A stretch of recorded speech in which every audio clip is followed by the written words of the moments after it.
आज के इस एक्सप्लेनर में हम एक बहुत ही दिलचस्प आइडिया पर बात करने वाले हैं। अक्सर हम सोचते हैं कि गणित सिर्फ कुछ नंबर्स और रैंडम नियमों का एक सूखा सा सब्जेक्ट है ना?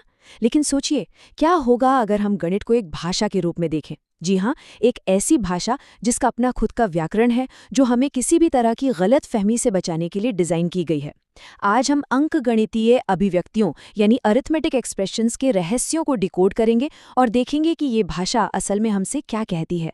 चलिए शुरू करते हैं। चलिए सीधे मुद्दे पर आते हैं। अंग्रेजी या हिंदी जैसी किसी भी भाषा में एक छोटा सा विराम चिन्ह या पंक्चुएशन पूरे वाक्य का मतलब पलट सकता है। पहले वाक्य को देखिए, इसका मतलब है कि जिस दोस्त के पास शालिनी बैठी है, खिलौने उस दोस्त के पास हैं। लेकिन दूसरे वाक्य में सिर्फ एक अल्प विराम यानी कॉमा लगाने से कहानी पूरी तरह बदल गई। अब शालिनी खुद खिलौने लेकर अपने दोस्त के पास बैठी है।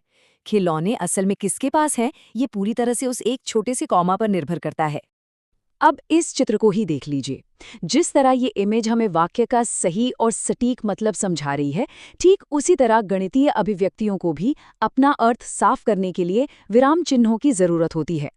अगर गणित एक भाषा है तो उसे भी ये पक्का करना होगा कि हर कोई एक ही नतीजे, एक ही सच तक पहुंचे। किसी भी तरह के कंफ्यूजन से बचने के लिए गणित ने अपने खुद के कुछ शानदार नियम बनाए हैं।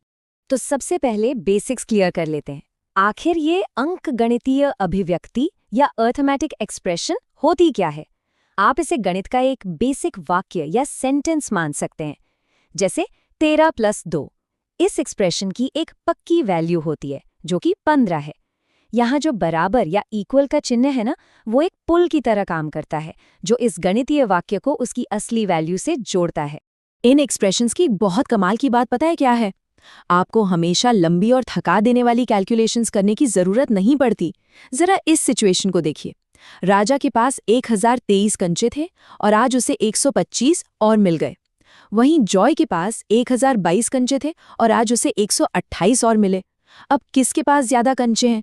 बिना पूरा जोड़े हम सिर्फ कॉन्टेक्स्ट देके बता सकते हैं।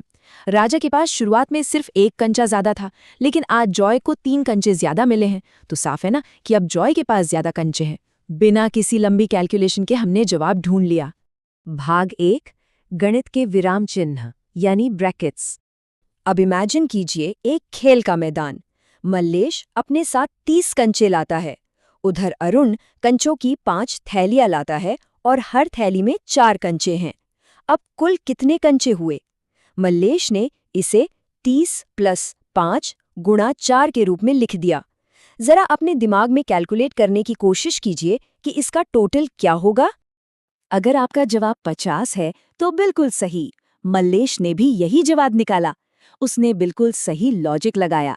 पहले उसने थैलियों वाले कंचों को गिना, यानी 5 को 4 से गुणा किया, जो हुआ 20, और फिर उसमें अपने 30 खुले कंचों को जोड़ दिया। एकदम परफेक्ट। लेकिन जरा रुकिए। पूर्णा नाम के एक स्टूडेंट ने बिना कॉन्टेक्स्ट समझे इसका जवाब 140 निकाल दिया। अब यहाँ क्या गड़बड़ हुई? उसने बस इस वाक्य को बाईं से दाईं ओर यानी लेफ्ट टू राइट सीधा पढ़ना शुरू कर दिया। उसने पहले 30 और 5 को जोड़कर 35 कर दिया और फिर उसे 4 से गुणा कर दिया। इस तरह सीधा पढ़ने से एक बहुत बड़ा मैथमेटिकल ब्लंडर हो गया। और ये बात बहुत ही शानदार तरीके से दिखाती है कि गणित में कोष्ठक यानी ब्रैकेट्स कितनी अहम भूमिका निभाते हैं। ये ब्रैकेट्स असल में गणित के कॉमास हैं। ये हमें मजबूर करते हैं कि हम पहले ब्रैकेट के अंदर के हिस्से को सॉल्व करें। 30 + 5 × 4 लिखकर हम साफ साफ बता रहे हैं कि भाई पहले गुणा करना है और उसके बाद जोड़ना है। इसे एक और मजेदार उदाहरण से समझते हैं। मान लीजिए इरफान ने 15 रुपए के बिस्किट और 56 रुपए की दाल खरीदी। उसने दुकानदार को 100 रुपए का नोट दिया। उसे कितने पैसे वापस मिलने चाहिए?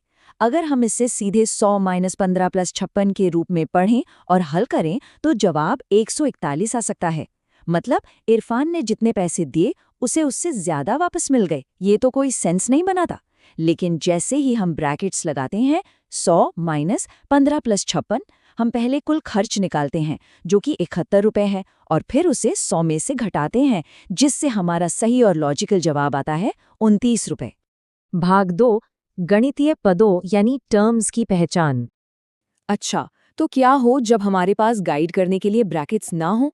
तब हम पदों या टर्म्स के कॉन्सेप्ट का इस्तेमाल करते हैं। आप इन टर्म्स को हमारे गणितीय वाक्य के अलग अलग शब्दों की तरह सोच सकते हैं। सिंपल भाषा में कहें तो पद वो हिस्से हैं जो एक प्लस या प्लस के निशान द्वारा एक दूसरे से अलग होते हैं। अब यहाँ जो सबसे दिलचस्प बात है वो ये है कि हमारे पास एक बहुत ही कमाल की ट्रिक है। घटाव को आसान बनाने के लिए हम उसे एक नेगेटिव नंबर के जोड़ में बदल सकते हैं। जी हाँ, जैसे 83 माइनस 14 को हम 83 प्लस माइनस 14 लिख सकते हैं। ऐसा करने से होता ये है कि इन पदों या टर्म्स को पहचानना बेहद आसान हो जाता है, क्योंकि अब सब कुछ प्लस के निशान से अलग हो गया है। यहाँ आप साफ देख सकते हैं कि 13 माइनस 2 प्लस 6 को हम कितनी आसानी से 13 प्लस माइनस 2 प्लस 6 लिख सकते हैं। अब हम बिल्कुल क्लियरली देख पा रहे हैं कि इसमें 3 टर्म्स हैं, 13 माइनस 2 और 6। इसी तरह अगर किसी एक्सप्रेशन में गुणा हो रहा है, जैसे 6 गुणा 5, तो वो पूरा का पूरा हिस्सा एक साथ रहता है और उसे एक ही पद माना जाता है, जब तक कि बीच में कोई प्लस का निशान ना आ जाए। भाग 3, अदला बदली और समूहीकरण यानी स्वैपिंग और ग्रुपिंग के नियम। अब इमेजिन कीजिए, मधु का ड्रोन छत से 6 मीटर ऊपर उड़ता है और फिर 4 मीटर नीचे आता है। वो अब कहाँ है? 6 माइनस 4 यानी 2 मीटर ऊपर। अब सोचिए क्या होगा अगर हम इन पदों की अदला बदली कर दें। -4 प्लस 6 भी तो 2 ही होता है। इसका मतलब है कि इन टर्म्स की जगह बदलने से हमारे फाइनल रिजल्ट पर कोई असर नहीं पड़ता। इसे अपनी डेली लाइफ से जोड़कर देखते हैं। मान लीजिए मनसा की माँ कहती हैं, अपनी टोपी और जूते पहनो। अब मनसा चाहे तो पहले टोपी पहन ले या पहले जूते पहन ले, कोई फर्क नहीं पड़ता। लेकिन अगर माँ कहे अपने मोजे और जूते पहनो, तो भाई ऑर्डर बहुत मायने रखता है। अगर वो जूते पहनने के बाद मोजे पहनने की कोशिश करेगी तो ये बहुत ही अजीब और इम्पॉसिबल सा हो जाएगा। यकीन मानिए, गणित में भी बिल्कुल ऐसा ही होता है।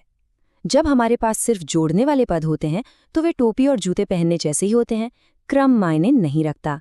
इसे ही साहचर्य गुण या एसोसिएटिव प्रॉपर्टी कहा जाता है। चाहे आप -7 प्लस 10 को पहले जोड़ें या फिर 10 प्लस -11 को, आपका फाइनल जवाब -8 ही आएगा। आप पदों का ग्रुप कैसे भी बना लें, वैल्यू सेम रहती है। अब जरा इस पहेली के बारे में सोचिए। मनसा एक बहुत लंबी लिस्ट के नंबर्स को जोड़ रही थी। काफी देर की मेहनत के बाद उसने टोटल 11,749 निकाल लिया। लेकिन तभी उसे याद आया, ओह, मैं तो बीच में एक नंबर 9,055 जोड़ना भूल ही गई। तो क्या अब उसे शुरू से बैठकर वो पूरी लिस्ट दोबारा जोड़नी पड़ेगी? तो यहाँ सबसे अहम बात यह है कि बिल्कुल नहीं। गणित का व्याकरण और ये ग्रुपिंग के नियम इतने फ्लेक्सिबल हैं कि उसे फिर से शुरू करने की कोई जरूरत नहीं है। वो बस उस भूले हुए नंबर को एकदम आखिर में जोड़ सकती है। 11,749 प्लस 9,055 टर्म्स को किसी भी क्रम में जोड़ा जा सकता है और गणित की ये खूबी हमारा बहुत सारा समय और मेहनत बचाती है। तो आज हमने देखा कि गणित सिर्फ उबाऊ कैलकुलेशंस नहीं है, ये एक बिल्कुल सटीक और लॉजिकल भाषा है जिसके अपने ब्रैकेट्स, टर्म्स और ग्रामर के रूल्स हैं। अब आपको ये सोचने के लिए छोड़ जाते हैं, अगर गणित सिर्फ एक भाषा है तो सोचिए हमारी इस उलझी हुई कैओटिक दुनिया की ऐसी और कितनी सिचुएशंस हैं जिन्हें हम गणितीय व्याकरण के इस स्ट्रक्चर्ड और लॉजिकल लेंस से ट्रांसलेट करके बेहद सिंपल बना सकते हैं। इस बारे में जरूर सोचिएगा।